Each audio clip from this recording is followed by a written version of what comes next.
So here we go. We're installing the clutch, pressure plate, PTO, shock absorber.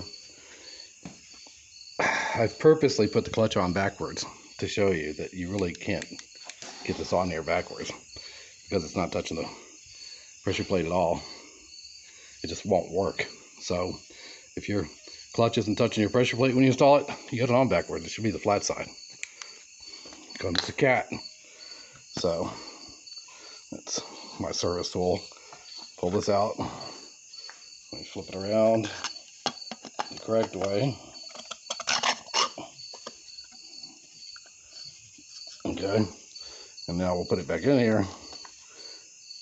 Likewise, you can't get the PTO in backwards because it won't seat. I don't think you can get the bolts in with it in there backwards. Okay, look, here's the cat. Yay. Okay, so the PTO thing's right there. See? And here's your clutch. Let me push it all the way up now. And now you can see it clearly hits the pressure plate. Nice and square. Flat. So before I did anything, after I got all the stuff here, I used brake clean in the red can. Never used the green can, used the red can. This is perchloroethylene, PERC. It's the same thing they've used for decades to clean your clothes in dry cleaners. They don't ever get rid of their PERC. They use it over and over and over and over. It evaporates. They keep filling the tanks up. They have filters that filter the dirt out. If you capture your brake clean in a bucket and run it through coffee filters, you can use it over and over and over until it evaporates. So remember that. It's expensive. It supposedly is carcinogenic. So there's definitely sealer on here. Some kind of gasket, seal. I had to clean it all off. Had to use a razor blade, get some of it off. Use some PERC brake clean on here. And just generally got all the dirt everywhere. Then I used acetone on here. And I still got some sticky gummy places. I got something special I'm going to use for that. And it's called Goo Gone. G-O-O. It's up there by the radio. A little spray bottle. I think you can get it at Walmart and Lowe's. It's G-O-O Gone. Goo Gone. It's an oily citrusy thing. And it will take all this gummy stuff off, even though the acetone wouldn't. So let's see. After I did that, I took brake clean and cleaned out that PTO shock absorber thing because it was really dirty. Put the flywheel on here, 4 bolts, torqued to 60 foot-pounds. It's not in my book. That's the best I could figure out because some other ones that are similar were only 50, 55. So I did 60 foot-pounds on 4 bolts. PTO was done to 20 foot-pounds, 6 bolts. And the clutch pressure plate, when it gets put on here, will be 20 foot-pounds as well. The flywheel that we just had machined, let me pull this out. Let me put this clutch somewhere clean, away from the cat. So, God, people are texting me. Go away, people. No, everybody wants to call me and text me when I do something. So, he said that this flywheel looked like it had been dropped. And I said, well, I didn't drop it. And nobody's ever worked on this thing but me. I had it on a crane, lowered it to the floor. And so anyhow, he said it was no big deal. He was able to machine it out. He's got it really nice and flat now. He told me he put WD-40 on it, so he sprayed brake clean on it to get all the WD-40 off. And you can still see some stuff on it, but the brake clean won't take off.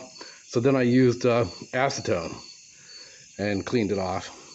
And I ended up touching it a few times. So before I started to put the clutch on here, I acetoned it one more time just to make sure there's nothing on there. We want it nice and clean and dry. So we're ready to put the clutch on now and the pressure plate. And that's where you've just got to have this service tool because you're not going to get this lined up without it. Because it wants to be on the transmission shaft when it's inserted in here. And the pressure plate's bolted on. And the transmission shaft's over there. And once the transmission shaft's in it, you can't get to the bolts to tighten the pressure plate up. So you've got to have this tool that New Holland doesn't make. And this is the one I 3D printed. And you can see, here's how much play you have on it. This much, okay? And that's fine. I mean, the tools you buy don't have that tolerance. So we leave this on here. We put the pressure plate on and start all the bolts. And then we, tighten them up until they're torqued. And then we pull this out. At that point, if everything else was done, the tractor's ready to go back together. But I got to do some more work over here on this side. So that's what I'm gonna do now. If I get this cat out from under my feet, put the pressure plate on there, tighten it down to 20 foot-pounds. And I need to do the seal on this thing here. Where's my light? I need to do the seal, install it. I still need to clean up that clutch shaft and fork assembly. And I need to clean out that bell housing some more. But it's Monday night.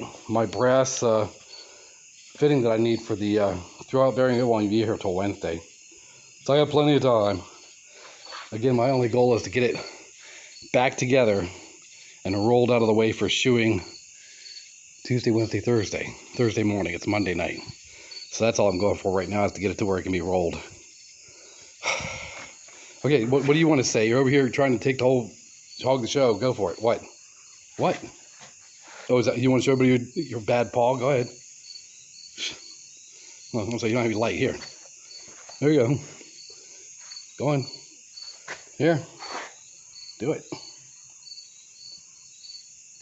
See, your camera's shy now. God, you're a pain in the ass.